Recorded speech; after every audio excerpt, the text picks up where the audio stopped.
Good morning student. आज हम class 9th के चैप्टर नंबर 3 का पार्ट 2 स्टार्ट कर रहे हैं। इसके पहले हमने एटम्स क्या होते हैं वो देखे थे। अब हम पार्ट 2 में एटॉमिक मास, मॉलिक्यूल्स, आयंस, मोल कॉन्सेप्ट्स, ये सारी चीज़ें देखेंगे। ठीक है, तो देखते हैं। एटॉमिक मास को स्टार्ट करने से पहले मैं आपको बताती हूँ कि एटॉमिक नंबर जो है, ठीक है, हमने एटम्स के बारे में पढ़ा था कि उसके मतलब एटॉमिक नंबर भी होते हैं और एटॉमिक मास भी होते हैं। ठीक है, तो एटॉमिक नंबर क्या होते हैं वो मैं बताती हूँ। एटॉमिक नंबर हम कहाँ से लेकर आए, किसी भी एलिमेंट का एटॉमिक नंबर हमें कहाँ से पता चलता है, तो ये हमें पता चलता है नंबर ऑफ प्रोटॉन्स और number of electrons present in an atom. मतलब कितने नंबर ऑफ प्रोटॉन प्रेजेंट है या फिर नंबर ऑफ इलेक्ट्रॉन प्रेजेंट है, क्योंकि प्रोटॉन और इलेक्ट्रॉन जो है सेम नंबर के होंगे। जितने प्रोटॉन प्रेजेंट होंगे या फिर इलेक्ट्रॉन प्रेजेंट होंगे उसी को हम उस पर्टिकुलर एलिमेंट का एटॉमिक नंबर भी कहते हैं। अगर मैं बोलूँ कि कार्बन जो है उसका एटॉमिक नंबर 6 है, क्या है, 6 है, तो उसका प्रोटॉन नंबर भी क्या होगा, 6 होगा। ठीक है, तो एटॉमिक नंबर को हम या तो उसके नंबर ऑफ इलेक्ट्रॉन्स जितने उसमें प्रेजेंट होते हैं उससे बताते हैं कि हाँ इतने एटम्स हैं, या फिर नंबर ऑफ प्रोटॉन्स जो उसके न्यूक्लियस में प्रेजेंट होते हैं उसका हम बताते हैं। ठीक है, उसी को हम उस पर्टिकुलर एलिमेंट का क्या बोल रहे हैं, एटॉमिक नंबर कहते हैं। ठीक, अब हम क्या देखते हैं, बात करते हैं एटॉमिक मास का। एटॉमिक नंबर आपको समझ में आया कि क्या होता है। ठीक है, इलेक्ट्रॉन आपको पता है क्या होता है, प्रोटॉन आपको पता है क्या होता है, न्यूट्रॉन आपको पता है क्या होता है। तो इलेक्ट्रॉन जो है वो आपका पर्टिकुलर जो एटम होता है उसके चारों तरफ, न्यूक्लियस के चारों तरफ शेल्स में क्या करते हैं, कंटिन्यूसली मूव करते रहते हैं।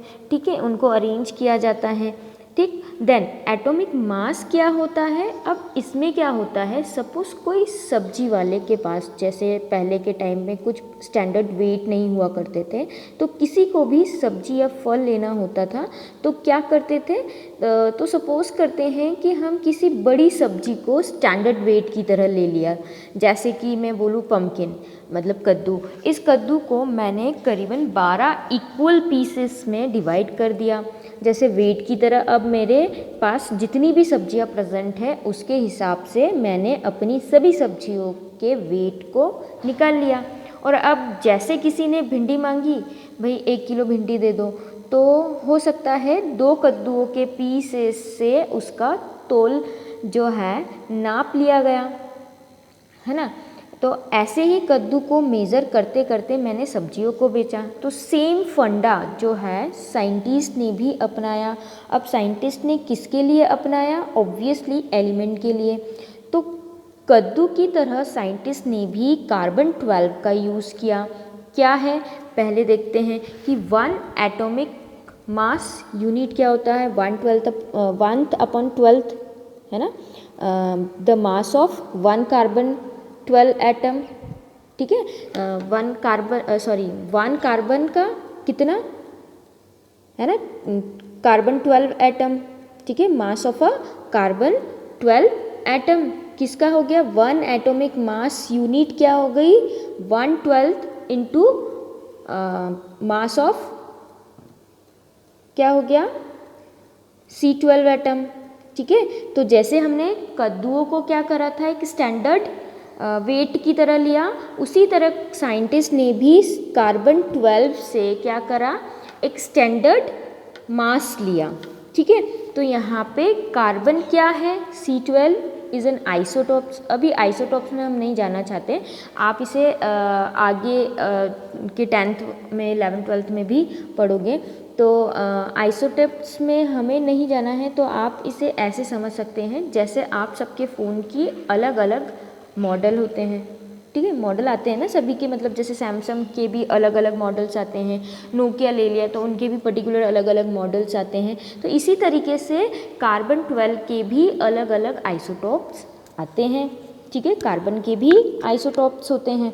ठीक, तो यहाँ पर कार्बन के साथ सभी एलिमेंट्स को रिलेट करके रिलेटिव मास निकाल लेंगे।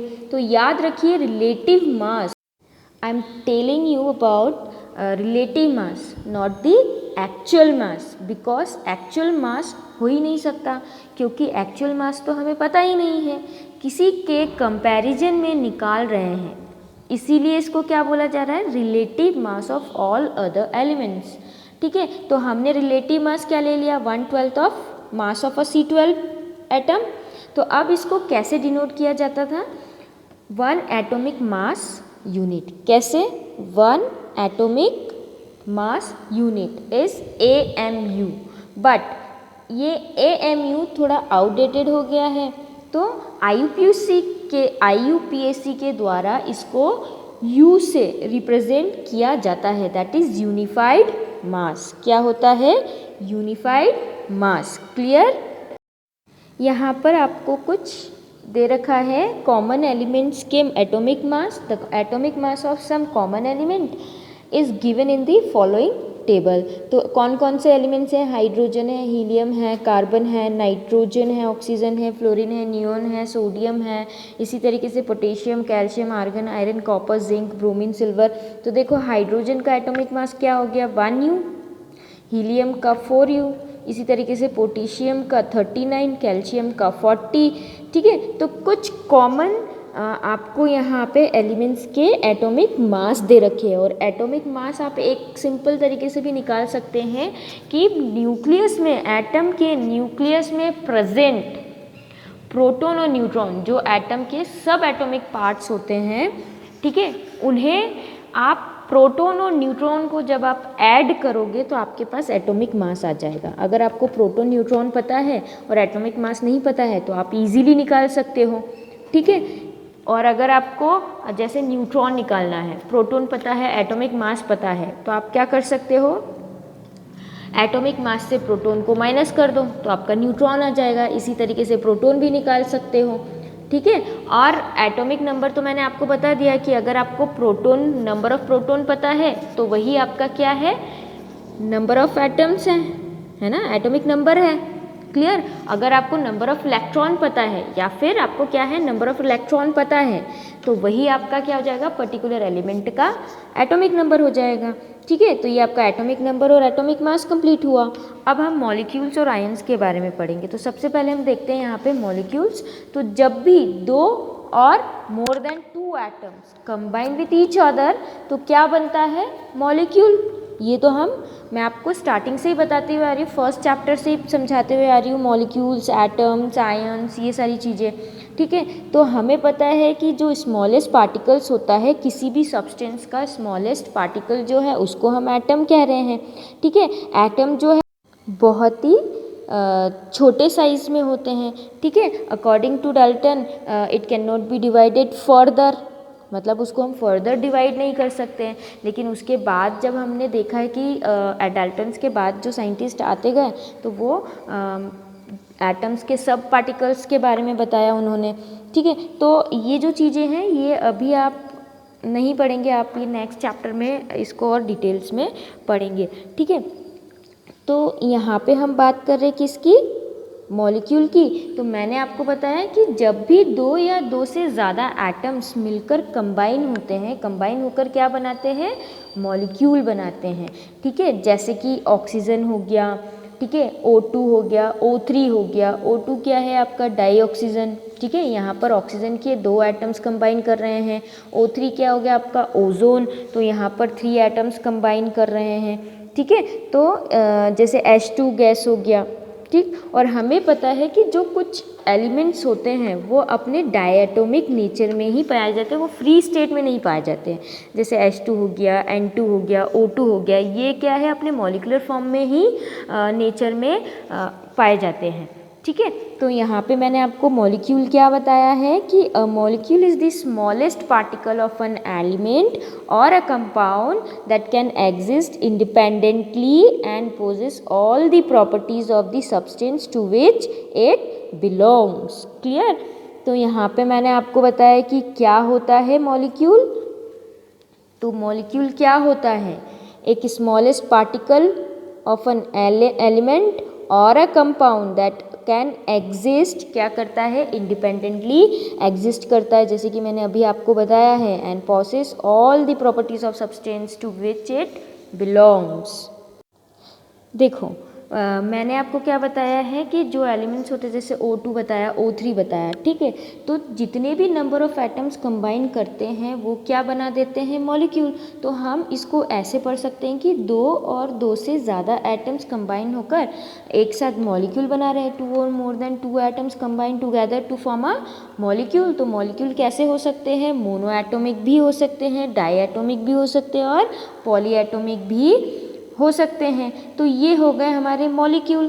क्या हो गए, ये हो गए हमारे मॉलिक्यूल। तो बहुत सारे ऐसे एलिमेंट्स हैं जो हमें डायटोमिक इन नेचर ही मिलते हैं। जैसे मैंने आपको पहले भी बताया था कि O2 है, H2 है, N2 है।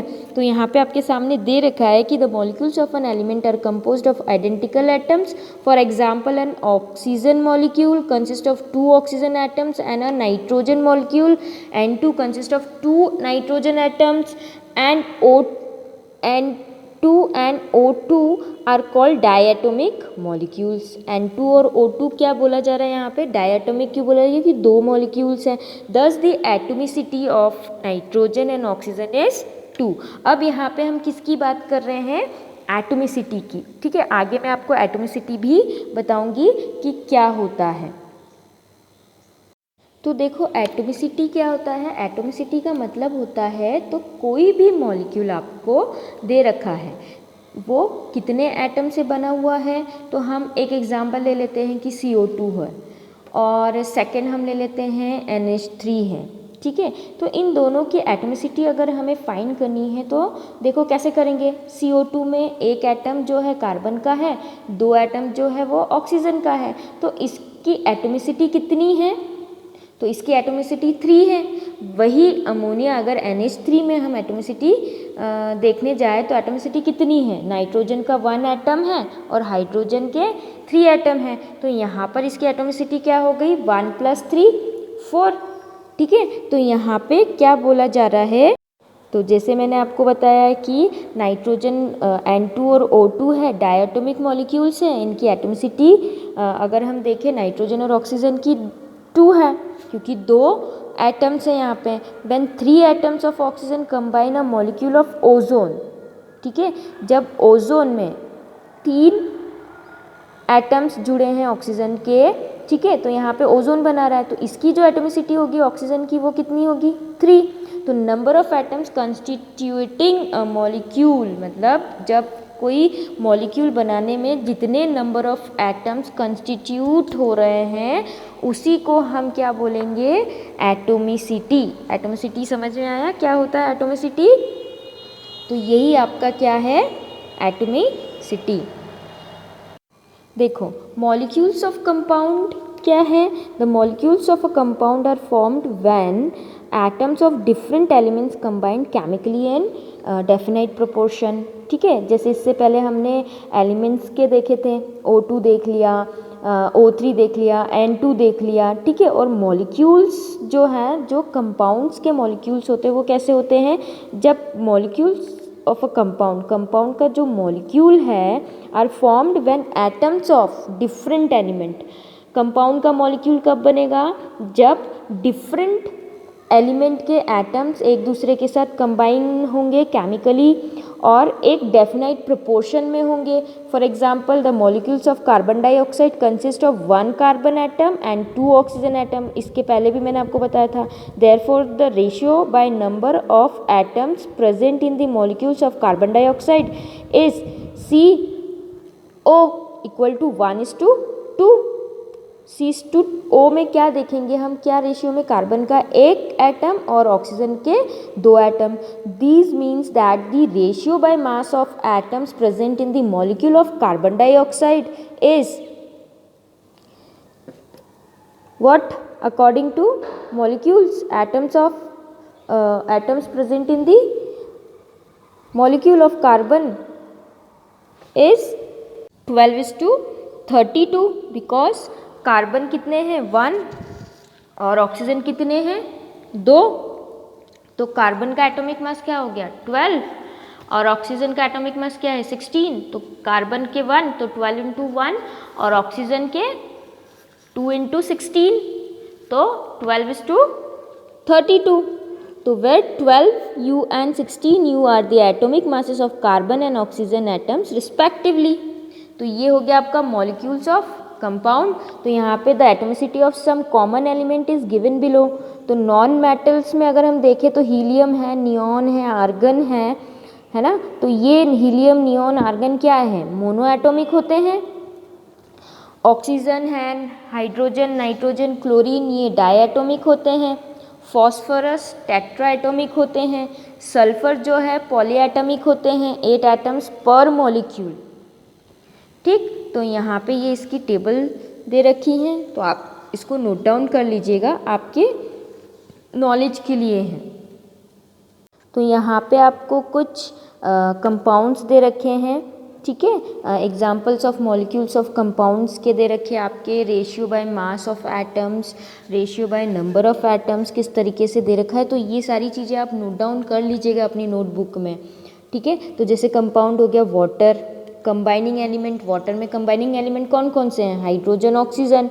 इनका रेशियो बाय मास अगर देखें ऑफ एटम्स के तो 1:8 है, क्या है 1:8। और ratio by number of atoms, तो नंबर ऑफ एटम्स H2O तो 2:1 है, हाइड्रोजन के 2, ऑक्सीजन के 1। सेम अमोनिया, नाइट्रोजन और हाइड्रोजन, ठीक है। मास के अगर अकॉर्डिंग देखें तो 14:3 है ना, NH3 है। और by ratio by number of atoms अगर देखें तो 1:3 का होगा, क्योंकि नाइट्रोजन का 1 और हाइड्रोजन के कितने एटम्स हैं, 3। कार्बन डाइऑक्साइड, कार्बन और oxygen 3:8, 1:2। Carbon monoxide 3:4, 1:1। Hydrogen peroxide, hydrogen oxygen 1:16, 1:1 का रेशियो रहता है। तो इस तरीके से आपको ये टेबल नोट डाउन भी करना है और इसको आपको पढ़ना भी है। देन इसके पहले फर्स्ट पार्ट में भी हमने कुछ लॉज पढ़े थे कॉम्बिनेशन के लिए, केमिकल रिएक्शंस के लिए कुछ लॉज पढ़े थे। तो आज अभी मैं आपको इसलिए और समझा रही हूँ क्योंकि थर्ड पार्ट में हम कुछ फार्मूलाज देखेंगे कॉम्बिनेशंस के, तो उसके लिए हमें ये थोड़ा इजी रहेगा, इसलिए मैं आपको फिर से ये चीज़ें बता रही हूँ। तो लॉज ऑफ कॉम्बिनेशन, तो कॉम्बिनेशन क्या होता है, किसी भी चीज़ को कंबाइन करना, और बिना लॉज के तो केमिस्ट्री चल ही नहीं सकती। तो एंटोनी और लेवाइसर ने दोनों ने मिलकर क्या दिया है, कुछ लॉज दिए हैं, ठीक है। तो कौन कौन से लॉज दिए हैं, हमें पता है कौन कौन से लॉज दिए हैं। तो लॉ ऑफ कंजर्वेशन ऑफ मास और लॉ ऑफ डेफिनाइट प्रोपोर्शन, अभी हम 9th में यही दो लॉज को हम पढ़ेंगे। तो law of conservation of mass क्या होता है, तो mass neither be created not it can be destroyed in chemical combination or reaction, ठीक है, जो कि which I have already taught in previous part, ठीक। तो law of conservation of mass states that the mass of a closed system will remain constant, ठीक है, इन a chemical reaction. कोई भी केमिकल रिएक्शन में जो आपके रिएक्टेंट का मास होगा वही आपके प्रोडक्ट का भी मास होगा। आप उसमें ना तो क्रिएट कर सकते हो कि हाँ चलो 2 उसको ज़्यादा बढ़ा दिया और 2 कम कर दिया, तो ऐसा नहीं होता है। तो in other words mass can neither be created not destroyed in a chemical reaction. तो this law was first formulated by Antoine Laurent Lavoisier in 1789, ठीक है। आप जो ये सन है साइंटिस्ट के नाम हैं, इनके नीचे अंडरलाइन ज़रूर कर लीजिएगा, ठीक है। नेक्स्ट लॉ हम क्या देखेंगे, law of constant proportion. Proportion का आपको पता ही है कि केमिस्ट्री की लैंग्वेज में प्रोपोर्शन मतलब मात्रा या फिर उसका कॉन्सेंट्रेशन, ठीक है, कि हमारे पास जो सब्सटेंस है उसका क्या कॉन्सेंट्रेशन है, ठीक है। तो उसके लिए भी क्या दे रखा है, पर्टिकुलर एक लॉ दे रखा है, लॉ ऑफ कांस्टेंट प्रोपोर्शन। तो as we know compounds are composed of 2 और मोर एलिमेंट्स। हमें पता है कि जो कंपाउंड्स होते हैं वो कैसे बने होते हैं, 2 या 2 से ज़्यादा एलिमेंट्स मिलकर बनाते हैं। तो द प्रोपोर्शन इन विच, मतलब उनका जो कंपोजिशन है, एलिमेंट्स का कंबाइनिंग होना या कंबाइन होना, तो उसके लिए भी पर्टिकुलर प्रोपोर्शन में ही वो कंबाइन हो सकता है। ऐसा नहीं कि अपनी मर्जी से हो गया, ठीक है। तो the proportion in which elements are present in a compound remains the same. तो जो एलिमेंट का प्रोपोर्शन होगा वो क्या होगा, पूरे कंपाउंड में क्या रहेगा, same, irrespective of its methods of preparation. For example, pure water obtain from any source and from any country, ठीक है, will always contain 2 hydrogen atoms and 1 oxygen atom. जो कि मैंने इसके पहले भी आपको बताया था कि आप इंडिया में से भी लो, फॉरेन कंट्रीज़ में से भी लो, या इंडिया के पर्टिकुलर अलग अलग स्टेट्स से लो, तो आप वाटर अगर आप कहीं से भी लेते हो तो उसका जो एलिमेंट का जो कंपोजिशन होगा, ठीक है, जो प्रोपोर्शन होगा वो H, 2 हाइड्रोजन H, मतलब 2 एटम्स आपके हाइड्रोजन के होंगे और 1 एटम आपका ऑक्सीजन का होगा, ठीक है। जैसे मैंने अभी आपको बताया है कि pure water obtain from any source and from any country will always contain 2 hydrogen atoms and 1 oxygen atom. तो hydrogen and oxygen respectively combine together in the ratio of 1:8 by mass to form water. Clear? Then we come from mass to some laws to mole concepts, ठीक है। तो मोल concepts भी हमने पहले देखा है, पढ़ा है। फिर से मैं आपको ये चीज़ें इसलिए ही आपको बार बार बता रही हूँ क्योंकि ये आपकी केमिस्ट्री का बेसिक होता है, जो आपको जब तक आपके साथ केमिस्ट्री रहेगा तब तक आपका ये काम में आएगा, ठीक है। तो देखो, मोल कॉन्सेप्ट्स क्या होते हैं, मोल क्या होता है। अगर मुझे हाइड्रोजन के एटम को कंपेयर करना है कैल्शियम के एटम से, क्या बता रही हूँ, अगर मुझे हाइड्रोजन के एटम को, मैं एक एग्जांपल के थ्रू बता रही हूँ आपको, आप सिर्फ सुनिए। अगर मुझे हाइड्रोजन के एटम्स को कंपेयर करना है कैल्शियम के एटम से, तो कैल्शियम का एटॉमिक नंबर होता है 20, इसका एटॉमिक मास होता है 40। आप लिख लीजिएगा नोटबुक में, ठीक है। तो H का, हाइड्रोजन का एटॉमिक नंबर होता है 1, उसका एटॉमिक मास भी होता है 1, ठीक है। तो हाइड्रोजन कितना छोटा हो गया कैल्शियम से, अब आप उससे देख सकते हैं कि कहाँ 20 और कहाँ पे 1। तो यहाँ पर ऑक्टेट रूल देखेंगे कि ऑक्टेट रूल में हर एक एटम के जो इलेक्ट्रॉन्स होते हैं वो हमें ऑर्बिट्स में उन्हें अरेंज करना पड़ता है। क्या करना पड़ता है, अरेंज करना पड़ता है। तो ये जो ऑक्टेट रूल्स वगैरह हैं ये आप 10th में भी बहुत अच्छे से पढ़ेंगे और इसके बाद वाले चैप्टर में भी आप बहुत अच्छे से पढ़ेंगे। तो अभी सिर्फ आप समझने के लिए देखिए कि हमारा जो एटम होता है, जैसे मैंने आपको बताया है कि एटम है, ठीक है। एटम के बीच में न्यूक्लियस है और उसके चारों तरफ क्या है, ऑर्बिट्स होते हैं, शेल्स होते हैं, जिनमें हम इलेक्ट्रॉन को क्या करते हैं, अरेंज करते हैं। तो अगर हाइड्रोजन एटम है तो उसका ऑर्बिटल स्ट्रक्चर बनाओ, पहले सर्कल बनाओ, उसमें न्यूक्लियस में प्रोटॉन और न्यूट्रॉन लिखो, छोटे छोटे P और N स्मॉल लेटर में। देन आप उसको सर्कल को क्लोज करके फिर बाहर, उसके बाहर और सर्कल बनाओ। तो वो जो सर्कल बना न्यूक्लियस के बाहर, वो आपका क्या हो गया, ऑर्बिट या फिर शेल या एनर्जी लेवल भी बोल सकते हैं उसको, ठीक है। तो वहाँ पे जैसे मैंने बताया कि हाइड्रोजन का क्या होता है, एटम है, ठीक है। तो अगर हाइड्रोजन एटम है, ठीक है, तो उसका क्या है, कितने इलेक्ट्रॉन्स है उसमें, अगर एक हाइड्रोजन एटम है तो एक इलेक्ट्रॉन होगा, कितने इलेक्ट्रॉन्स होंगे, एक। तो सपोज आप लोग समझो हाइड्रोजन का न्यूक्लियस होगा तो उसके पहले ऑर्बिट में एक ही इलेक्ट्रॉन को रखेंगे क्योंकि उसके पास क्या है, एक इलेक्ट्रॉन है। और ऑक्टेट रूल क्या बताता है, जैसे 2, 8, 8, 18, 32 इस तरह से इलेक्ट्रॉन को हम न्यूक्लियस के बाद शेल्स में अरेंज करते हैं। कैसे 2 8 8 18। तो हाइड्रोजन के न्यूक्लियस के बाद कितना आया, एक इलेक्ट्रॉन। और वहीं पे अगर मैं कैल्शियम की बात कर रही हूँ तो कैल्शियम में क्या होगा, न्यूक्लियस ले लिया, उसके बाद हमने एनर्जी लेवल, तो सबसे पहले 2 इलेक्ट्रॉन्स, क्योंकि हमने ऑक्टेट रूल अभी देखा है कि कैसे अरेंज करेंगे, 2 8 8 18 32। तो कैल्शियम के बाद हमने एक शेल ले लिया जिसमें 2 इलेक्ट्रॉन रख दिए, फिर उसके बाद एक शेल ले लिया 8 इलेक्ट्रॉन रख दिए, फिर उसके बाद एक शेल ले लिया 8 इलेक्ट्रॉन रख दिए, और फिर एक शेल लेके बचेंगे कितने, 2। तो इसका इलेक्ट्रॉनिक कॉन्फ़िगरेशन जो हो गया वो क्या हो गया, 2 8 8 2। क्या हो गया, 2 8 8 2। तो यहाँ पर 4 ऑर्बिट बन रहे हैं किसके, कैल्शियम के, और हाइड्रोजन के 1। तो यहाँ पर कैल्शियम की तुलना में, दोनों की अगर तुलना कीजिए तो क्या होगा, हाइड्रोजन जो है वो छोटा है कैल्शियम से, कैल्शियम बड़ा है क्योंकि उसके पास कितने ऑर्बिट्स हैं, 4, और हाइड्रोजन के पास 1। तो किसी भी चीज़ की अगर मुझे तुलना करनी है तो मुझे मेजरिंग यूनिट तो चाहिए ना। तो साइंटिस्ट ने एक यूनिट बना दिया मोल एलिमेंट्स के बीच की तुलना करने के लिए। तो एक यूनिट बना दी मोल,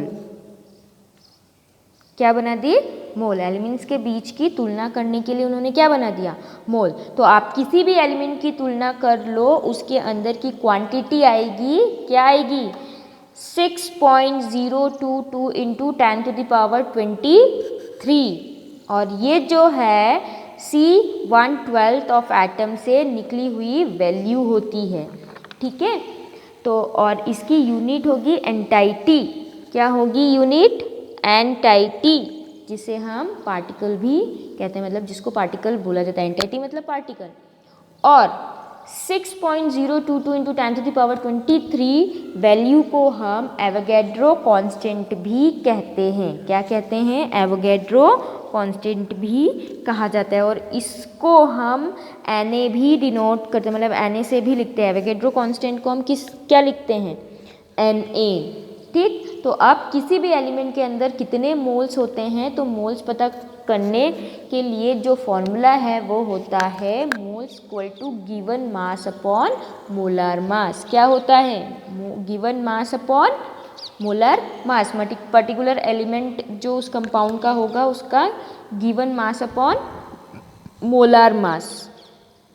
तो यहाँ पे आपके सामने relationship between the mole, Avogadro's number and the mass is summarised as follows. अब देखो 1 मोल ऑफ एनी पार्टिकल, मतलब 1 मोल ऑफ एनी पार्टिकल, कोई भी पार्टिकल हुआ, एटम हुआ, मॉलिक्यूल हुआ या आयन हुआ, तो 1 मोल ऑफ पार्टिकल क्या होगा उसका, मैंने अभी बताया था आपको, जो वैल्यू निकली है 6.022 into 10⁻23 number of atoms, molecules और आयन्स।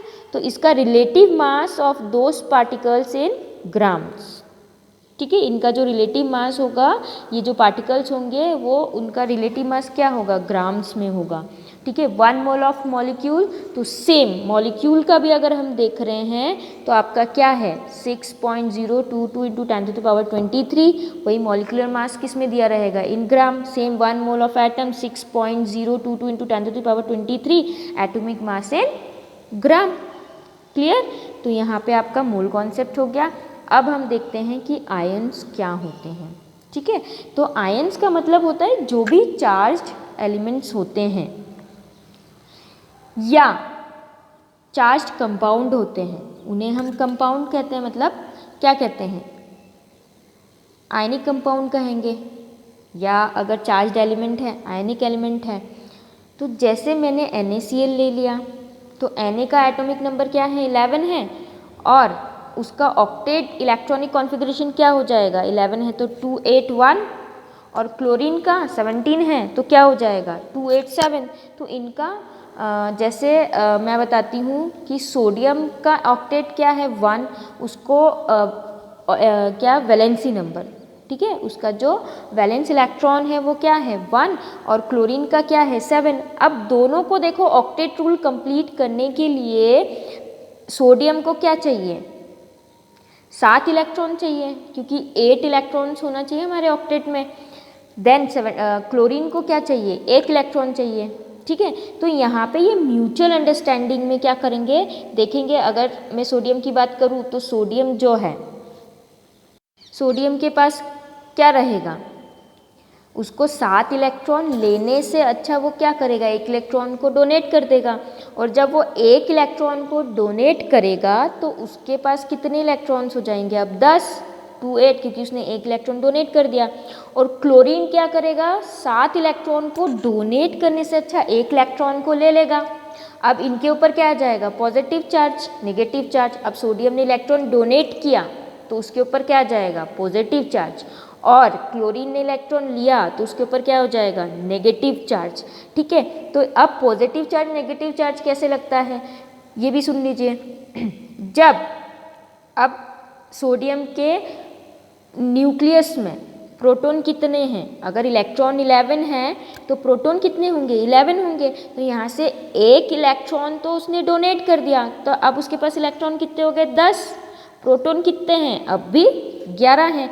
तो प्रोटॉन पे क्या होता है, प्लस चार्ज, और इलेक्ट्रॉन नेगेटिव चार्ज। तो यहाँ पे इलेक्ट्रॉन्स के क्या हो गए, कम, और प्रोटॉन्स के ज़्यादा हो गए, तो प्लस चार्ज बड़ा हो गया, तो सोडियम के ऊपर प्लस चार्ज आ गया।